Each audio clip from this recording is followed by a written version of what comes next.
Hey, what's up guys? I'm doing a quick video here just on some tips for building Technic sets. Right now we're working on the Volvo, the new 42030 Technic set. It's the fully motorized front loader. I'm working on this with my 6-year-old son.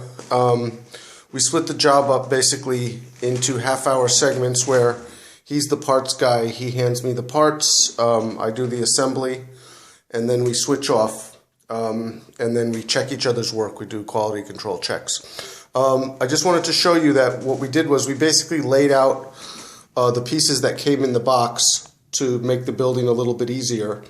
The bags, it comes in a bunch of bags, but they're not numbered like some sets where you build according to the bag number. So we basically dumped everything out, but one of the things we did to make life a little easier is I just basically got some plates and we dumped the bags with the smaller parts into plates. So like this is one bag, this might be 1 or 2 bags, and then we just kept going. These are basically mostly pins, and then over here I've separated out the axles and the connectors for the axles. There's a ton of these black pins that come with the set, so I basically put those in a bowl. We keep those separate since there's so many of them. Once that bowl starts getting low, I'll open up that next bag of black pins. The beams I organize by length, so as you can see, I have them stacked out here going from the 13s all the way down. You know, they got the 11, the 9, the 7, the 5s, the 4s. It's much easier to find these pieces and pick them out as we need them. Here's the black beams. These are the regular Lego style. They're Technic beams, but they're square. Just keep going. You know, you can do it any way you want, but it's good to have a little bit of organization to find the parts.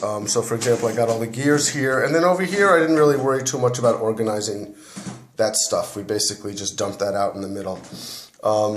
Got the regular Lego pieces over here. Got some more like special weird pieces like to attach the actuators there. Some of these funky frame pieces, we keep them kind of separate. Got the panels over here. Got one motor left to put in. Those are the 3 actuators that come with the set. Got the wheels and the bucket over here. So just a quick way to make life a little easier for you. And of course, it's good to have a big work surface. I took over my dining room table, which is pretty big, laid everything out. Just makes life a little easier. All right. Another thing that we do is as we build, we check each gear system as it's installed. So when we put in the differentials, we spin the axle. We make sure the wheels are turning the way they're supposed to turn. We check that the differential's working by basically holding one side and spinning the other. Basically, you should be able to stop one and keep spinning the other one. That'll tell you the differential's working properly.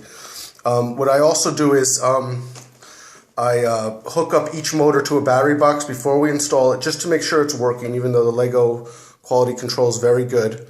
Right now you can see I have the 2 IR receivers on, using rechargeable batteries in the battery box and in the remotes. And so as we install things and connect them, we check them. So for example, over here,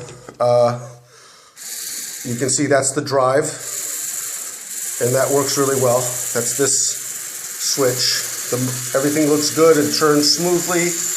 The wheels are turning in the direction they're supposed to, and you can of course control that based on how you switch the battery box on, and these little switches here control the direction. Another thing to check, for example, here is the steering, which works fine. That's the servo motor. And then this motor, which isn't connected to anything yet, that's probably, I'm guessing, that's the L motor. That's going to raise and lower the arm, and then the final motor will tilt the bucket. Another little thing that I realized is, and that other people have mentioned online, is that